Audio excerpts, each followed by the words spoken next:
Hello, welcome to PodRocket. This is Noel. I am here with Patak, who is a Vite core team member. How's it going? Thank you for the invite. Happy to be here. Of course, yeah, we're excited to talk. We're excited to talk about build tooling and stuff. Vite, I feel like, has been kind of really on the rise. People are excited to talk about it and stuff. So we are super stoked to have you here. Yeah, I guess just kind of get rolling. Tell us a little bit about who you are, how you found yourself working on kind of Vite and in this ecosystem. Um, yeah, just give us the intro. Nice. Yeah, I'm Matias Capeletto, but people know me as Patak around, like in social media or Discord or GitHub. And it was around like 2 years ago that in the previous company I was working on, we released an open source project like this called gridlayouted.com that is a grid generator. And for doing this project, we started to use like Vue 3 and like a lot of experimental stuff in Vue 3 that was not even released, like things that they were discussing in RFCs, for example. So like to test it out, like we're starting to use it, and also Vite and other projects in the ecosystem. And because of using this kind of features that were kind of like on the edge, there were a lot of like we were hitting bugs, and there were a lot of opportunities to actually collaborate. No, so this was kind of like I wanted to get back to open source, so I started to get more involved in like Vue projects, like for example Vue use. We use it some composables in this app, and I started to work with Anthony Fu to upstream some of them, so they will be generally available in Vue use. And then like from there like to other projects like VitePress, and one thing took to another, and I ended up in Vite kind of in the right moment. It was at this point when Evan Yu, that is the creator of Vue and actually also like of Vite, and is team lead from in both projects now. And he was doing like now a famous sprint for creating Vite 2. That was like 3 months that he like coded like crazy, like making features almost every day. And at this point, like I started to like help with some issues, with some PRs, and was just at the time when we created the Discord. So when Evan needed to refocus his attention to Vue, he created a team for Vite, and I was one of the initial team members there, together with Anthony Fu, with Anderfin, and later other joins. And I started to get more and more involved. And now for I think like it has been around like 2-3 months, I joined Stackblitz. That it's a company I don't know if you heard about, like doing an online IDE. They are the people behind web containers that allow you to run Node on the browser. So we were using them at Vite for our documentation and online starter. If you go, for example, to Vite.new, you're going to get like an online Vite instance to play with. So I joined them to work full time on Vite now. Like Vite is part of their like critical path, so they are very interested in Vite progressing well. Nice, awesome. Well, yeah, thank you for the background. I'm curious kind of about that initial handoff phase when Evan was like super involved and it was like kind of his this code base. He'd been a monster, like you said, like getting all this code done. Like, how did you kind of get started and like delve in? Like, how did you immerse yourself kind of in this code base that was rapidly changing? Yeah, it kind of happened like naturally and slowly at the beginning. So at the beginning, I was helping with issue triaging. That I think is a really good way to get involved in open source project. So if you like a project, goes to their issues tab in GitHub, and normally there are like 200, 300 issues. Right now we have like 550. So if you like to help in Vite, like you're more than welcome. And a lot of these issues are actually uh, problems that people didn't understand how to configure something properly, or even some of them are not issues anymore, like they have been solved. So like cleaning up the issues is really good for the maintainer. It's really helpful. And while you do that, you're getting to know more the project. You're starting to like maybe see some things that you can start doing PRs.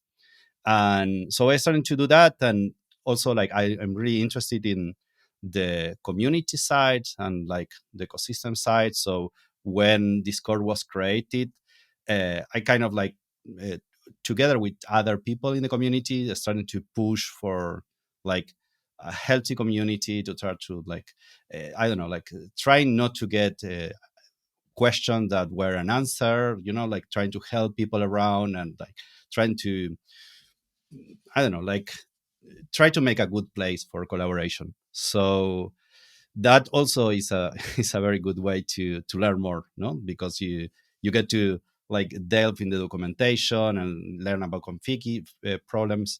So from there, it is kind of natural that you start to go later to PR reviews and to try to help there and like do your own PRs. And kind of like naturally you end up knowing more and more of the code base. You get to do some deep dives, like to do like a few days just to understand a complete part. But I think it's like doing PRs reviews, for example, is a very good way to know a code base. So it was like that slowly and with the help of a lot of other contributors like Anthony Fu and like other people that joined it also the effort. And obviously Evan, like it's not that he went away, like he's quite involved in the project.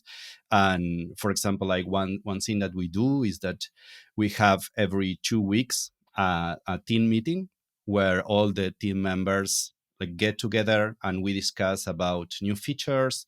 And like for example, like Evan was quite good at actually like giving us responsibilities and letting us form a team, no? Like for example, like for fixes, we can like merge the PRs ourselves. Like we have a rule of like if two contributors will accept the PR, then we can move forward.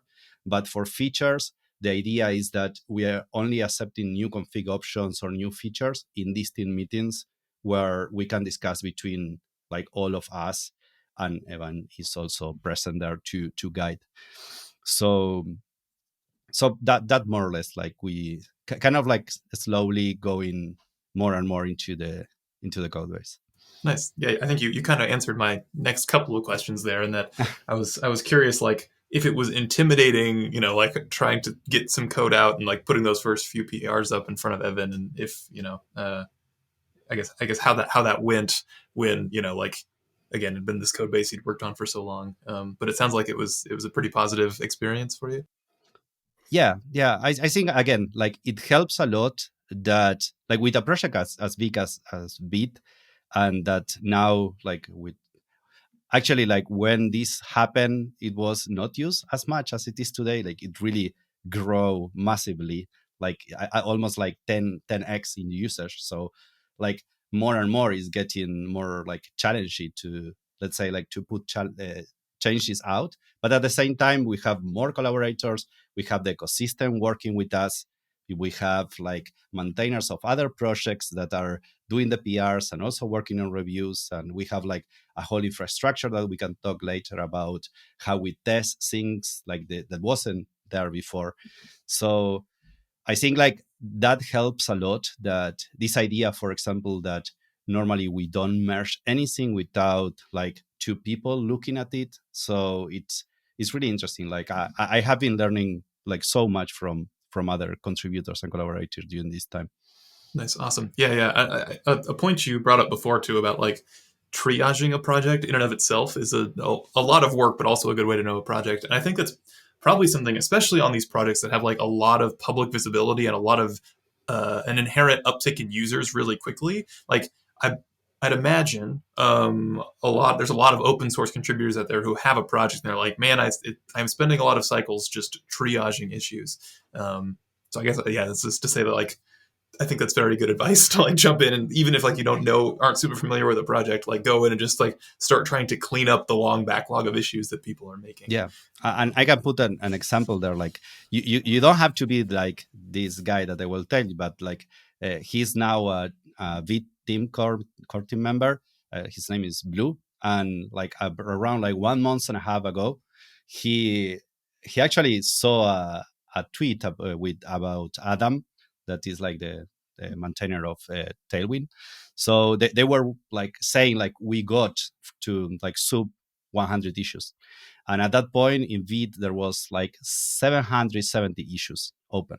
So he said, like, I will try to do the same for Vite.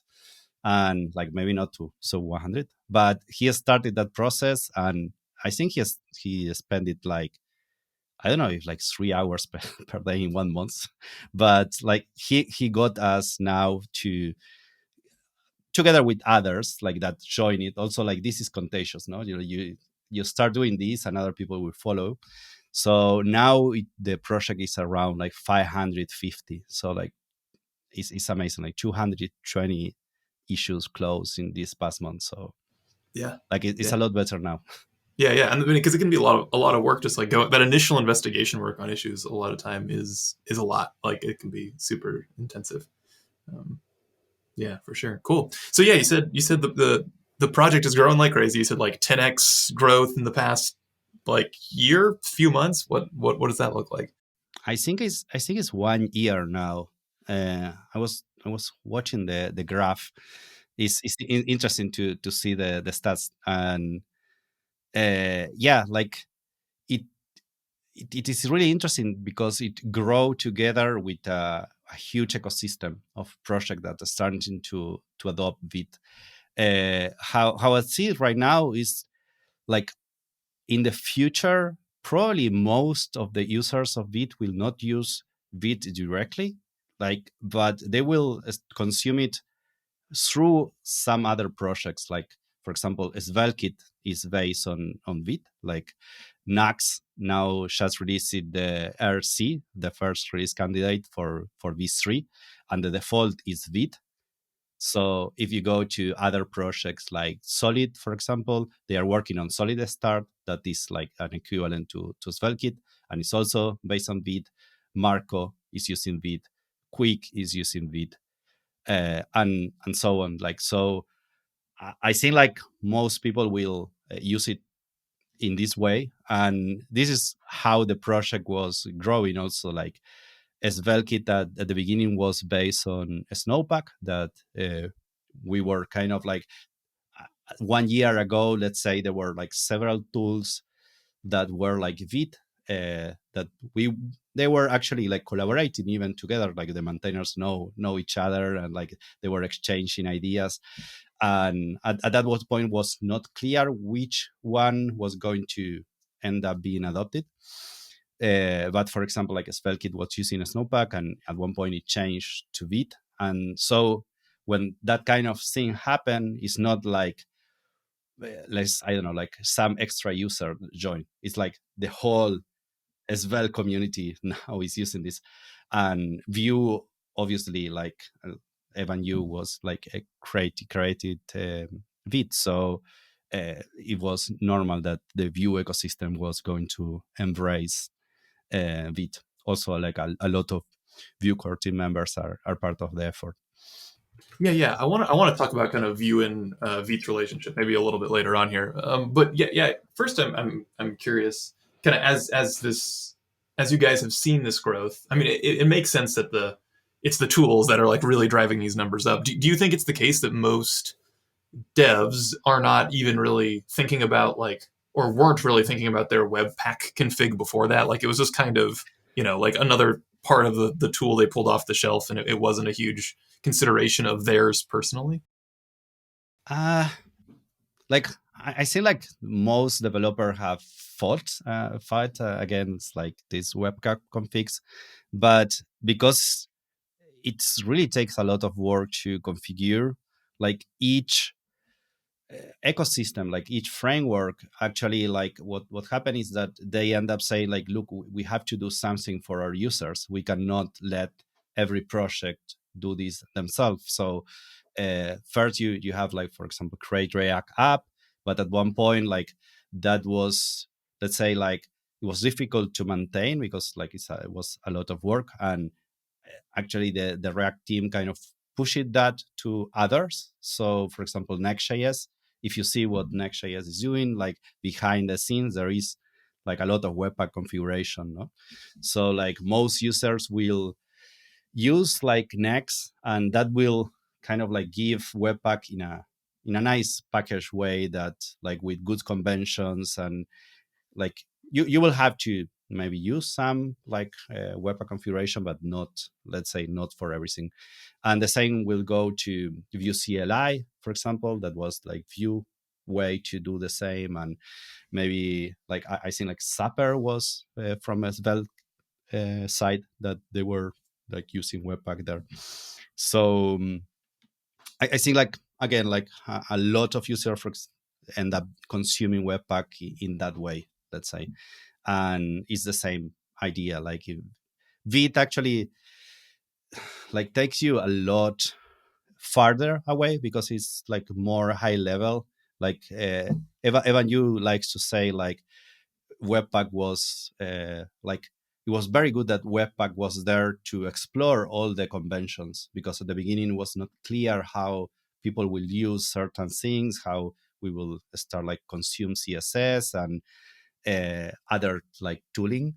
And but Vite, like, luckily appeared at a time when a lot of these patterns were more, let's say, like clear or like established. So like for Vite it was like, with Vite it was able to say, okay, like, we're going to give you these patterns that we mostly agree on, like by default, and out of the box is going to work. This was again like Vite is part of a breed of tools that, for example, Parcel, I think like you will also know that it was also pushing for this out of the box experience in a lot of ways. Yeah, yeah. So that kind of leads me to my next question next, or to my next question pretty cleanly, in that I'm yeah, it makes sense to me. Like having a build tool that's more opinionated is easier to configure. But does that also lead to a lot of these performance increases that are like motivating these frameworks and these devs to switch to Vite? Yeah. Yeah, maybe we can talk a little bit about what is Vite in case someone Yeah. Bring us out a doesn't. little bit. Yeah, make sure Yeah. everyone's caught up. Yeah. Well, we have now the benefit that, like, maybe 1 year ago it was a lot more important. I think that now there is a lot of people, maybe a lot of the people that will listen to this podcast already hear about Vite, or maybe like even try it out. But so like Vite has like two parts. Like if you consider like the build part, it's equivalent like to Webpack in that sense, but internally it uses Rollup. So you can think of it as a opinionated Rollup setup. If like normally, if you will use Rollup, plain Rollup, it doesn't like perform like tons of optimizations apart from tree shaking and other things that Rollup like does very well. Rollup, what it has is a very like nice plugin system, plugin API, so you can extend it. So normally what you will do in a Rollup project is that you will have to add like a lot of plugins to do whatever you want. Like, do you want to like import a JSON file, a YAML file, and have it like as an object, for example, and directly like, or import some CSS, or like, I don't know, like perform some optimizations around that. You will have to add the plugins to do all that. You can consider like Vite will actually create that pipeline for you and include a lot of useful plugins, for example, like to auto import, like to not to auto import, but to import workers and use it, or WASM, or to perform like build optimizations. So it gives you like a really nice like pre-configure setup that will create like optimized app for production, like you will have with Next.js or this kind of application. It's like normally by default is more geared towards like SPAs, but like you can also like configure it to work as MPAs. And this is like in the build part, and normally there will not be a kind of like a big speed up. It will be uh, like comparable to Webpack. But if you take the other side, that is like the dev server, the idea there is that during development, right now all the modern browsers support ES modules, so like they can like understand the module graph structure without needing to bundle everything. Bundling is an expensive project. You have to like traverse all your module graph and like make like a bundle and send it to the browser. So like in Vite, you can imagine like the dev server like starts right away without doing nothing. And that is a very good way to start fast. Like you don't have to do anything. You just start a serve. And then the browser will request the initial HTML. And from there, Vite will grab that HTML, will give it to the browser, like with maybe like the path of the import, like process it so the browser can keep requesting. The browser will like traverse that HTML as normal. And like when, for example, it will request some TypeScript file that the browser doesn't understand, obviously, Vite will like instead of just responding with the file, imagine if you have a static file system, it will actually transpile that file in an isolated mode and, like, for example, strip the types using ES build. The same if you have JSX for React, or if you like the browser asks for a Vue file, it will use like the Vue compiler to compile it, generate like something that the browser can understand and return it. So the browser will do all the work of like requesting the files and keeping the module graph. And then on the Vite side, like Vite will also keep this module graph by itself and record all the relationships. So later, when there is a change, it knows what files need to be like, let's say, change it. So it can do like really fast code module replacement and directly working at the module level. It's not like having a like custom structure of modules, like implementation is directly at the module level that it could work. So, and one important thing is that during development, there is like an emulation of this plugin system that Rollup has. So the same plugins that you use during build can be used during development. At least the one that makes sense. No, for example, like I know a build optimization that only makes sense for production, it will not be done during dev. And some things, like let's say maybe you don't minify because you want better source map, so something you don't need to do it. But it's the same system. So like later, for example, like adding support for Vue, for example, you don't have to do like two different complete different plugins. You can like work on a single one that will work in both sides. And what is interesting is like Vite starts in dev mode. When you run Vite directly, this is like dev mode. It's not like Rollup, for example. When you run Rollup, it will build your application for production, and you have to call like Rollup watch to like enter development. Like in Vite, like the default is you are developing, Hmm. and then like when you're ready, like you can build your application. Yeah, nice, very cool. Yes, so we talked a little bit about like the roll up modules that you might not be running in dev mode. Do you have to, as a developer, do you have to configure which ones of those you typically wouldn't enable in dev, or is that handled like are there defaults that you'd usually have pulled in to Yeah, inform that? you don't have to configure it. Like you can, there is a like there is a way to say like this plugin only run it in build or in dev, but Mm-hmm. normally like the plugin authors, or like if it is like a default plugin, the maintainers of Vite itself Mm-hmm. will already take care, and like the plugin receives, for example, knows if it is like being called during build or doing dev, and can do different things inside, like the transform function, the load, like so, Oh, like cool. the plugins itself will know what to do. Mm-hmm. And not so this idea that it can be shared it is like normally you can share most of the code, and if it's something like loading YAML, for example, it will be like Hmm. totally shared, like because it is the Yeah. same thing that you have to do there.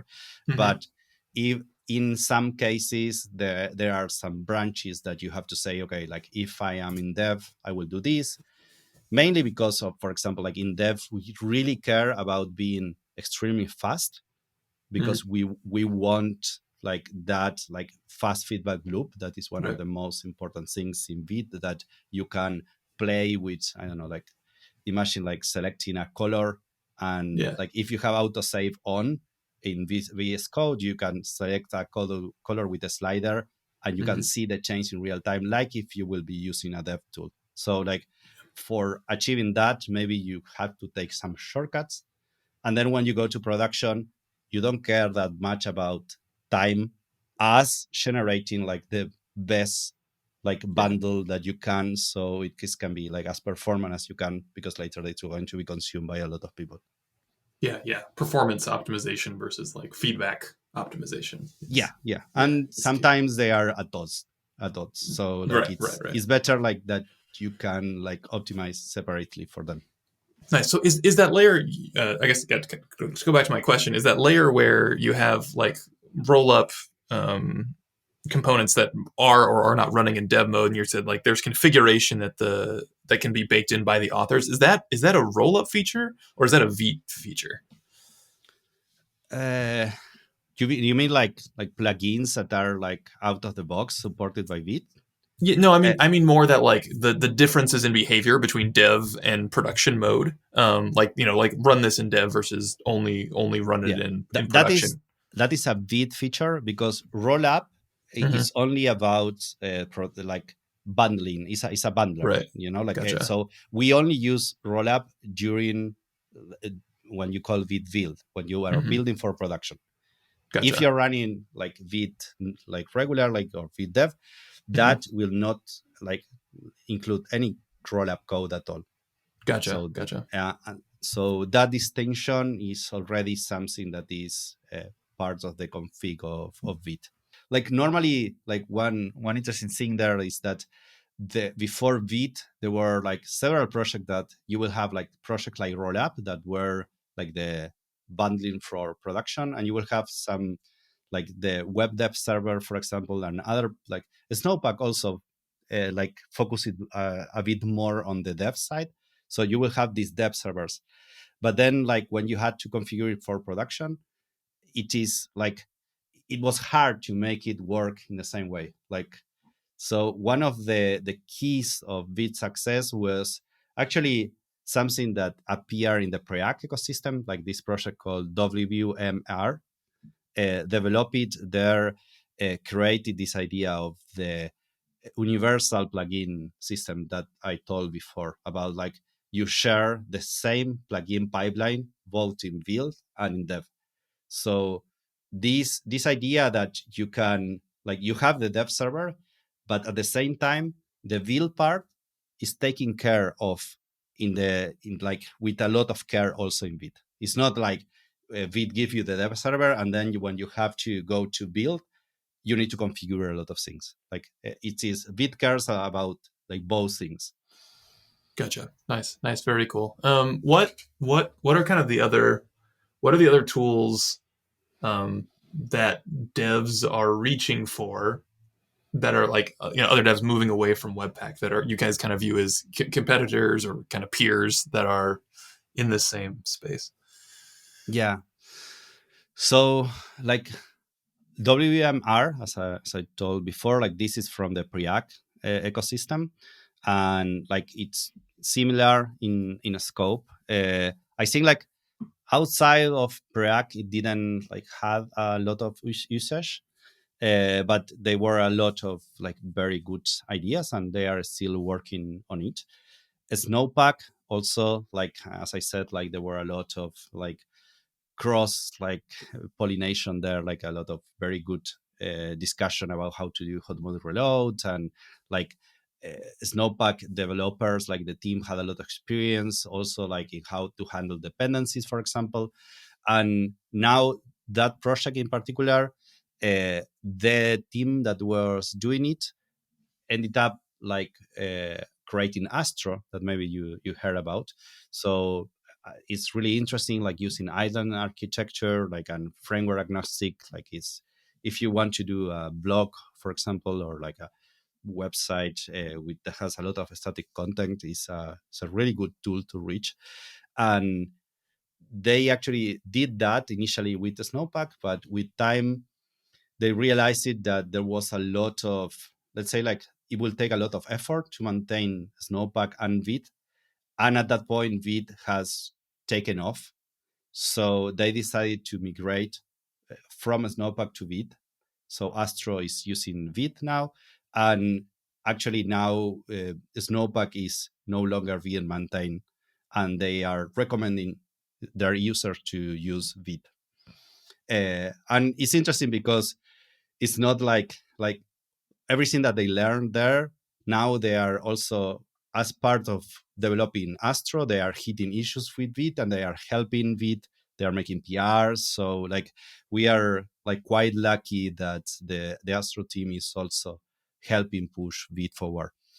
And then like web dev server was another interesting project, also like focusing a little bit more on the dev side.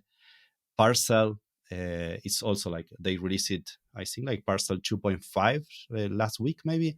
And like it's Parcel is a really interesting project. There is a lot of innovation there. For example, like they have a new CSS parser in Rust that maybe Vite could use it at one point. Vite has this idea of like we are not married with the internal tooling, so like if something else will came up later, maybe we can swap it, like keeping the same API above. So Parcel is also like really interesting, and like a lot of the like a lot of interesting ideas from Vite came also from Parcel. So I see like that was kind of like the map maybe 1 year ago, and now like uh, mainly like Snowpack and Vite were kind of like growing together, but with this move from the Astro team, like now like Vite took off. Well, Parcel also keeps growing. There is a lot of place, I think, to grow and keep innovating. Nice, nice. That was kind of an interesting point you made there, about you guys not being specifically tied to like any of your internal tooling too closely. Do you kind of view Vite as like an API layer almost to kind of orchestrate and control these lower level tools to make like the dev and build process faster, or is that like not really how you think about it? I think it's a good way to view it. When I think like when you start using Vite, you are like buying into like a way to structure your app and into the conventions and into the way to configure it. Probably like it's going to be very difficult to change the plugin ecosystem because like there is a huge like all the frameworks are done through plugins, for example. So there is a now like a huge plugin ecosystem that, and we are quite happy with the Rollup plugin API, so I don't think it's like needed to be changed. But there is a lot of like tools that, for example, ESBuild is working extremely well for us. Like we use it to transpile during dev, like JSX, or to stripe the types, for example, for TypeScript. And then like during build we are now like by default using it to minify also like both CSS, and so it's working extremely well for us. But maybe at one point like the ecosystem will keep moving and end up I don't know, like adopting SWC that is done in Rust, or like there's another project that's called Bun that is in Zig. And like I don't know like what will happen like in 1 year 2 years, and if the ecosystem changes, like we could change ESBuild by other tool without much problem. If you're not doing something like really custom, like because you can configure ESBuild also in Vite if you want, but normally you don't have to reach there. One interesting tool, for example, that we need to use right now that is Babel. If you are in the Vue ecosystem or you are in the Svelte ecosystem, normally you don't use Babel when you use Vite. But if you are in the React ecosystem, the React ecosystem like uses Babel like plugins to like do fast refresh and to also like work with CSS in JS, some of the transformations they do. And we also use it in plugin legacy. That is like normally when you like build, you are going to target like 92% more or less of the browser that are the modern cut, let's say. But then for the rest, if you have to, I don't know, like support Internet Explorer or like more older browsers, you need to include a plugin that is called plugin legacy. And there we are using Babel also during build, no? Like during dev, like you are always developing with a modern browser, so you don't need to care about this. And in these two cases, like Babel is quite slow, and it will be really good if we could replace it with something that is faster. And SWC, as we talked before, is a replacement in Rust for Babel. And there is now a big push. For example, Vercel is pushing hard, like the creator of maintainer of SWC is working in Vercel, and they are working to like implement all the plugins they need in Rust, so they can speed up Webpack actually for themselves. But if they end up doing that and like the ecosystem is mature enough and stable enough, then like we could replace Babel by SWC in the plugin React or in plugin Legacy, for example. I think that could be one of the first moves that Vite could take to speed up like that particular ecosystem. And is the tricky part of that problem is that like JavaScript is there's a lot of work being done in JavaScript in that pipeline. Like if you're using Babel still, Yeah. that is just like that code needs to not be in JavaScript. Is that the main hurdle still? Yes, and also like, for example, like if you're, I think like there could be some like thread management also, like if you're using Go, like it's really good like about like how to manage thread, like JavaScript is single threaded there. But yeah, like and also like how things are structured in Babel, like it's not particularly like fast, let's say, system. Uh, but yeah, like Rust runs a lot better. The problem is that if you go there, like Babel was amazing for exploration. Like we have all these like amazing CSS and JS ideas, like and pattern, because Babel allowed us to explore. And the same for like using Babel to use syntax that was not ready in the browsers. So it was really good. Now like maybe like we are at a point where we kind of have enough. Maybe I don't know, like we don't need to reach that much for the future. JavaScript has like gotten a lot of features now in like in modern browsers that it's more than enough to be content there. But that's the problem. Like if we all move to like Rust based system, like then if you want to collaborate, you need to do it in Rust, and like then you get like a way smaller pool, let's say, of people that can do that and can explore and create plugins. So I think that we are still going to see this kind of like some patterns that are like quite established, and we know that we want to do that. Then we can move that to Rust, to Go, and then like for other things, like we can keep in TypeScript and JavaScript. That if you code carefully, it's really really fast. Like the engines do like a wonderful job. Yeah, nice. That's awesome. Yeah, I feel like that's a good perspective too. It does kind of lead me to the question of why do you think now we're at this point where we can it's safe to start moving away from these like more exploratory tools that are easier, like Babel, like oh like we can do anything here, and now we can like establish a pattern, and we're confident that we're not going to have to change these primitives anymore. Why do you think that we've kind of reached this point now? It's a very good question because like well, I don't know, like I want to think that there is still a lot of exploration to know, and a lot of good ideas to still explore.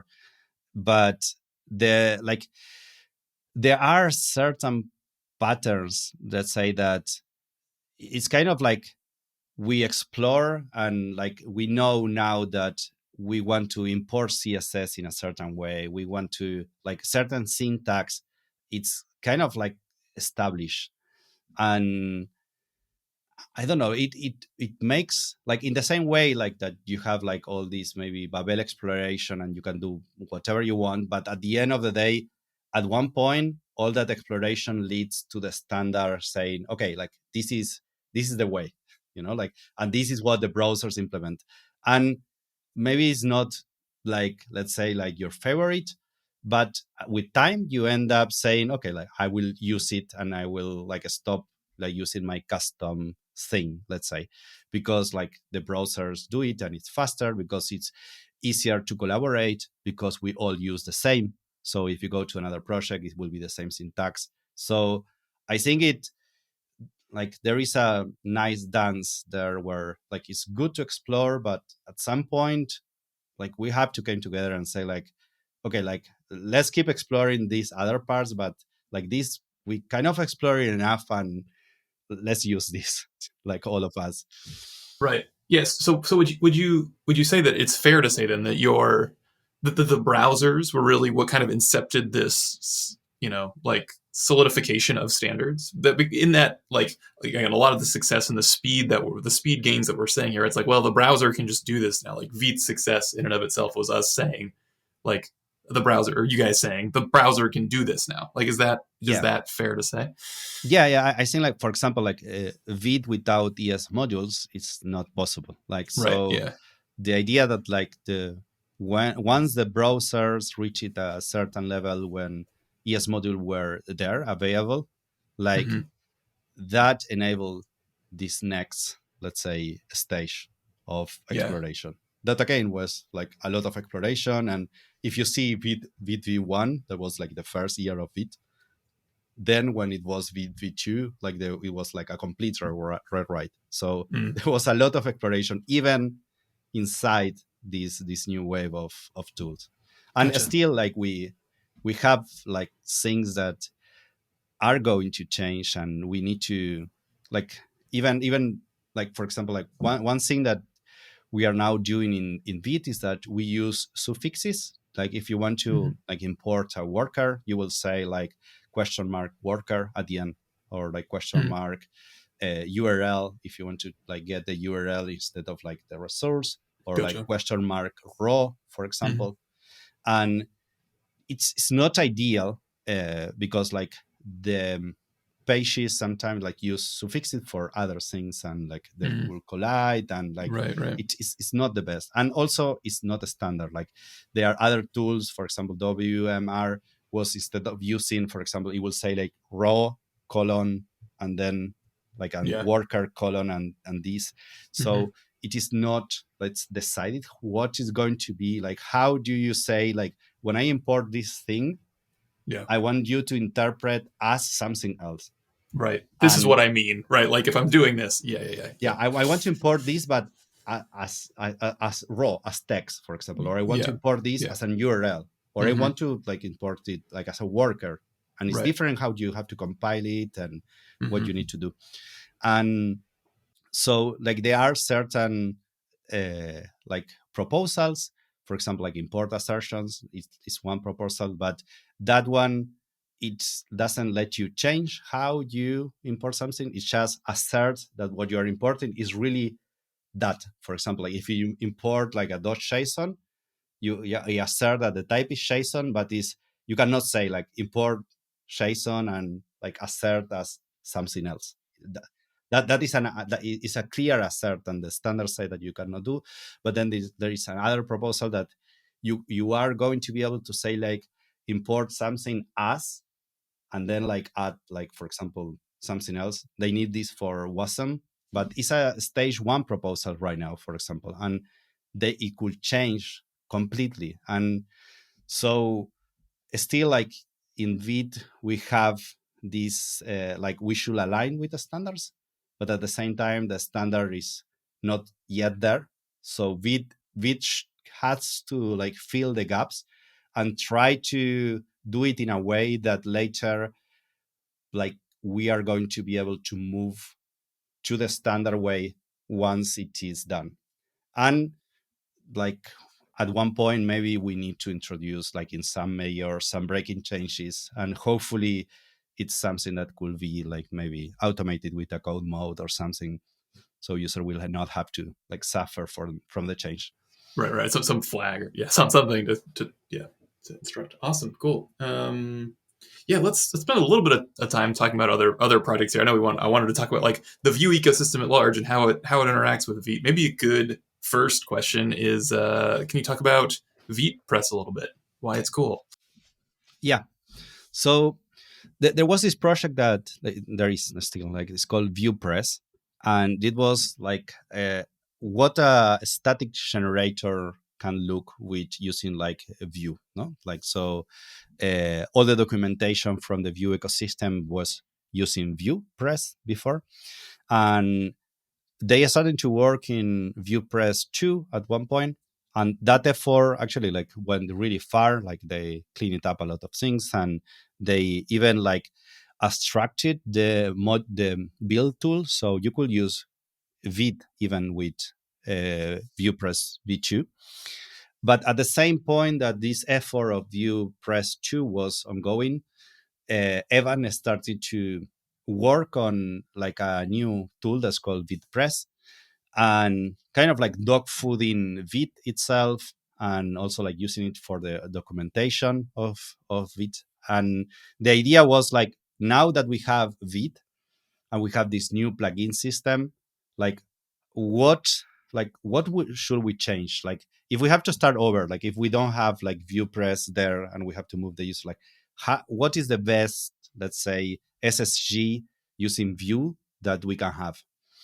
And so like he started working on VitePress, and actually like it's interesting because like if you use the Vite plugin system, like say API, like it is like a lot simpler because you can directly use Vite plugins instead of like having a like own way to do plugins like in ViewPress, or like there was I think I don't know if how it's called of add-ons or plugins or something like that, but like there was this concept in ViewPress, and it was starting to get a little bit like complex. And in VitePress, you have like the theme that you use, and that is like a normal Vue, let's say, page application, and like a lot of features are like just like you add it like normally, like you will do in any Vue app. It's not like something like is custom to VitePress. So it is a structure that is a lot simpler. And then Evan started also to play with SSR and like with a lot like he did like several innovations there in VitePress that make it's like for example like trying to like all the statics parts, trying to optimize it so the iteration will like be a lot faster. So at the end, like VitePress that started kind of like a proof of concept and like seeing how it could be.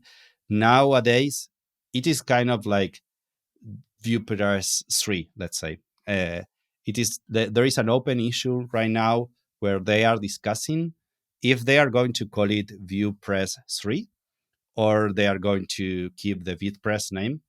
But what is clear is that like the successor of ViewPress is VitePress at this point, and VitePress has taken over like almost all the documentation in the Vite ecosystem is using VitePress. Just today morning, I was like compiling for something like all the projects that were using VitePress, Mm-hmm. and it's like I don't know, like 40 projects in the Vite ecosystem, like Oh, using it nice. for documentation. Yeah, Yeah. it was amazing. I did Mm-hmm. this like a few months ago. It was like I think it was half. Mm-hmm. So it's very like comfortable to do documentation or like blogs. Like the Vue blog is using it, for example, also. Cool. Nice, nice. Any other kind of open source projects or projects you're working on that you want to spend a couple minutes plugging or Uh, talking about? yeah, like we could talk a little bit about Vitest, maybe. Sure. So Yeah. one of the main pain points that we had during last year was that Chest and Vite were not a good match. Like it was quite difficult to integrate them. One particular thing we were missing was like a sync transformer that we needed to integrate it. And like it's funny because I think like today Chest 28 finally like is released, has been released, and it includes like the async transformer that we needed. And so the story right now with Chess and Vite is a lot better than before, but still, like if you see like the amount of like things that Chess has to take care of and what you need to configure, and the amount of things like Vite like already take off, there is a lot of overlap there. So in a world where you already have Vite, it's kind of like it doesn't feel right to get like a whole other like chain, let's say like a tool chain, like, and you download like another, I don't know how much from npm to get it working. So also like chess was developed a long time ago, and the ESM story is not as good. Like now they are also like adding a lot more support, but it's not like to say like SEM first. So when we were like trying to, it was in one of these team meetings that we were trying to say like what we do, because this is a really a pain point. It was one of our main like worries. And Evan and like some other people are kind of starting to say like, okay, like maybe we need to do like a test runner ourselves, because like there is nothing that we could recommend. And the name Vitest kind of appear there in the meeting, and Anthony Fu, that is like a Vue core team member, like I think like if people around Vue will know him. So he said like, oh, I really like that name, went to npm and it was free, so he took it over. He went away after the meeting for like a few hours, and he returned with a proof of concept. And like this was also like part of the like kind of like he was working in other tools before that, like Vite Node, also like part of the Nux effort they needed there. So like there was a lot of pieces, let's say, that fall into place there, like around last December. And after he did that, then like I said like, okay, like invite me, like if you're going to write a chess replacement, like I will help, let's say. And so we started also like working together, like the first months. It was like a sponsor for a while, and other people joined the community. It was like quite an interesting like way to start, because there was a small group, but everyone was really interested and helping.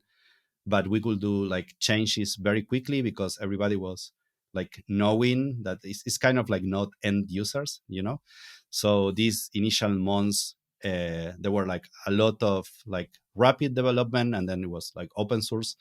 And now the like it kind of like took over. I think around last time I checked, it was like 15% of like the download per month of Vite were Vitest. So like Vitest includes Vite, so like more or less like you can count, but it has been growing even more rapidly than Vite did. So like it really took over, and like you can use it like as chest replacement. So like it's for unit testing, like to like replace like even in a node libraries. But if you're using Vite already for an app, it makes even more sense because of what I said before. Like you can share uh, like if you want to check it, it's vitest.dev, the webpage. And so now also like it is a project on their own, like there is a full team working there. Like lately I'm more on the Vite side again, like, because there's a lot of things to do. We are like I think like in this week or next week we're going to start preparing for Vite 3. So again, like, but there is a lot of like relationship between the two communities, and it's quite good to see how much it took off also. Nice, awesome, awesome. Well, yeah, it sounds like you got a bunch of stuff going on, so many moving pieces. Yeah, that's super cool. Nice. And anything else you want to plug quick before we wrap up here? Uh, I I would say like try Vite, try Vitest. Like you can go to vite.new or vitest.new and like try it out. I think it's as Evan said, like you have to like try it and feel it to see the difference. Nice, awesome. We'll get some links in the show notes so users can or listeners can check it out. Awesome. Well, thanks so much for coming on and chatting with me, Patak. It's been a pleasure. Same here. Thanks for the invite.